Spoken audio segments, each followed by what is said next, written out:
আসসালামু আলাইকুম। Fair study গ্রুপে আপনাদের সকলকে স্বাগতম।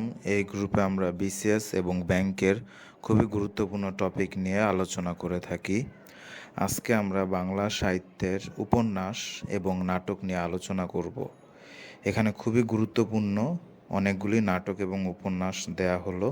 এই গুরুত্বপূর্ণ নাটক এবং উপন্যাসগুলো অবশ্যই আপনাদের ভালোভাবে পড়তে হবে এবং এটার পরে আপনারা চাইলে অন্য কোনো বই বা অন্য কোনো জায়গা থেকে আরও ডিটেলসে আরও নাটক বা উপন্যাস পড়তে পারেন। তবে তার আগে এই নাটক এবং উপন্যাসগুলি যেগুলোই এই লেকচারে দেয়া হলো আপনাদের জন্য, তা অবশ্যই ভালো করে পড়তে হবে আপনাদেরকে। আর সেই সাথে আজকের ভিডিওর ডেসক্রিপশনে আপনাদের জন্য প্রিভিয়াস 60টি লেকচার যা দেওয়া হয়েছিল এই 46 বিসিএসের জন্য, সেগুলিও দিয়ে দেওয়া হলো। তাই প্রিভিয়াস লেকচারগুলিও এই ডেসক্রিপশন থেকে ভালোভাবে আপনারা পড়ে নেবেন। ধন্যবাদ আপনাদের সকলকে এবং সেই সাথে আমাদের এই চ্যানেলটিকে সাবস্ক্রাইব করে দেবেন আমাদের এই চ্যানেলটির সাথে থাকার জন্য। ধন্যবাদ আপনাদের সকলকে। সাহিত্যকর্ম, নাটক এবং সাহিত্যিক।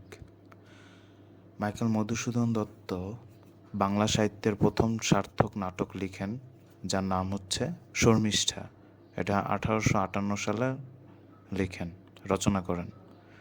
পদ্মাবতী 1860 সালে রচিত হয় এবং মাইকেল মধুসূদন দত্তের শ্রেষ্ঠ নাটক হলো কৃষ্ণকুমারী। কৃষ্ণকুমারী নাটকের বিখ্যাত চরিত্র হলো বিলাসবতী এবং ভীমসিং। রবীন্দ্রনাথ ঠাকুরের বিখ্যাত 3টি নাটক হচ্ছে কালের যাত্রা, তাসের দেশ, বসন্ত। এর ভিতরে রবীন্দ্রনাথ ঠাকুর কালের যাত্রাকে শরৎচন্দ্র চট্টোপাধ্যায়কে উৎসর্গ করেন এবং তাসের দেশ এই নাটকটি তিনি নেতাজি সুভাষচন্দ্র বসুকেও উৎসর্গ করেন। আর বসন্ত নাটকটিকে তিনি কাজী নজরুল ইসলামকে উৎসর্গ করেন।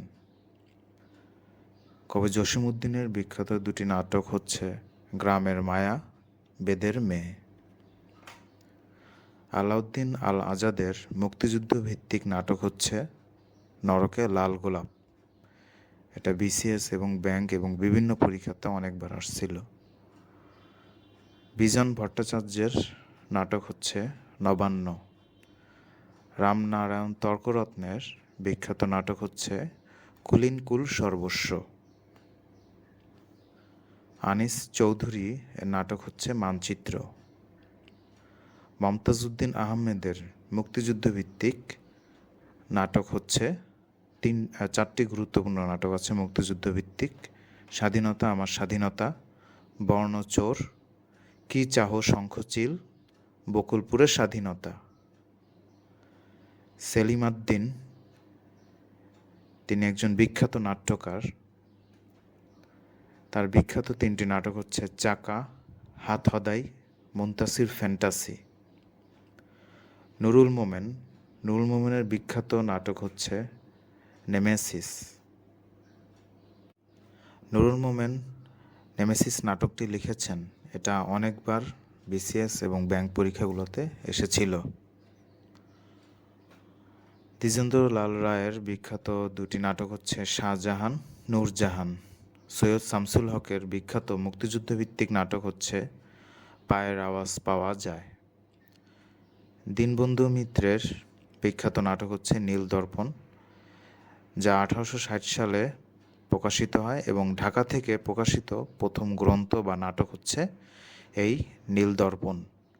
নীলকরদের অত্যাচারের কাহিনী এই নাটকেই প্রতিফলিত হয়েছিল।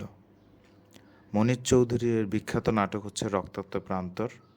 এটা লেখকের প্রথম ঐতিহাসিক নাটক, যা 1761 সালের পানিপথের 3য় যুদ্ধ অবলম্বনে রচিত। মনির চৌধুরীর ভাষা আন্দোলন ভিত্তিক বিখ্যাত নাটক হচ্ছে কবর। এবার সাহিত্যকর্ম, উপন্যাস এবং সাহিত্যিক। প্যারীচাঁদ মিত্রকে বাংলা সাহিত্যের প্রথম ঔপন্যাসিক বলা হয়। বাংলা সাহিত্যের প্রথম উপন্যাস হচ্ছে আলালের ঘরের দুলাল। এটি 1857 সালে প্রকাশিত হয়। বঙ্কিমচন্দ্র হচ্ছেন বাংলা সাহিত্যের প্রথম সার্থক ঔপন্যাসিক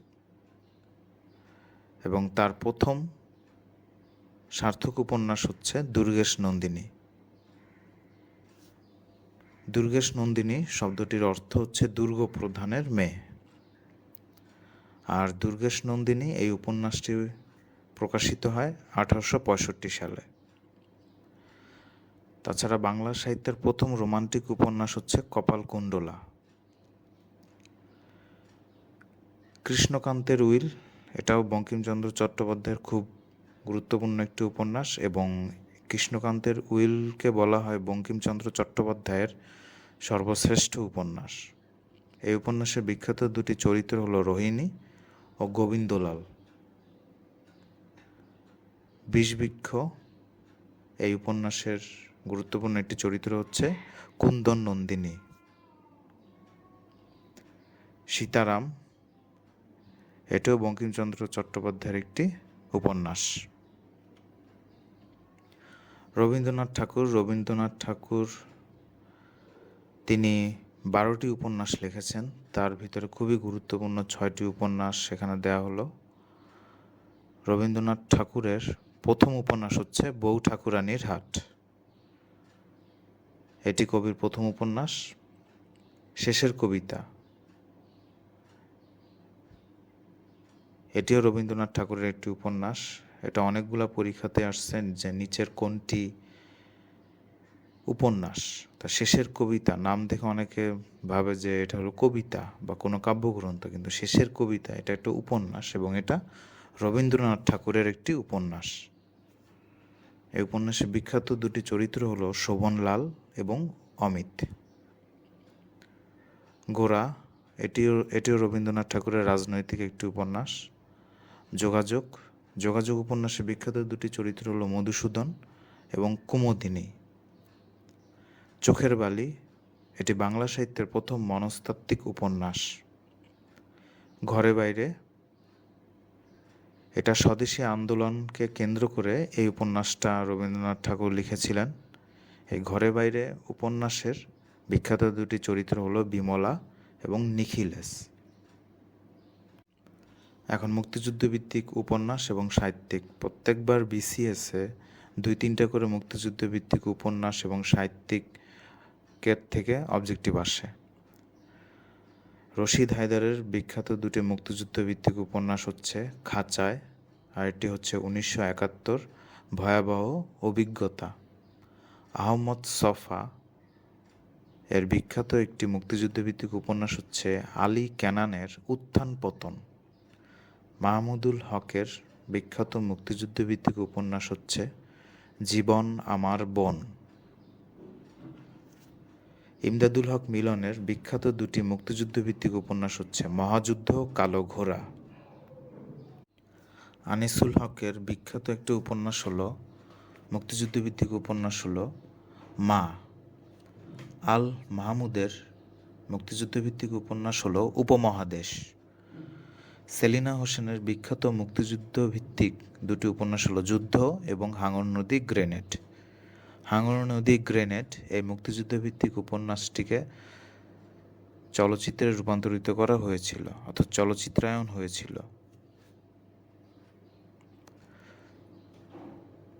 শওকত আলীর বিখ্যাত মুক্তিযুদ্ধ ভিত্তিক উপন্যাস হচ্ছে যাত্রা। হুমায়ুন আহমেদের দুটি মুক্তিযুদ্ধ ভিত্তিক উপন্যাস হলো জ্যোৎস্না ও জননীর গল্প, আগুনের পরশমণি। আগুনের পরশমণি এই মুক্তিযুদ্ধ ভিত্তিক উপন্যাসটিও চলচ্চিত্রায়ন করা হয়।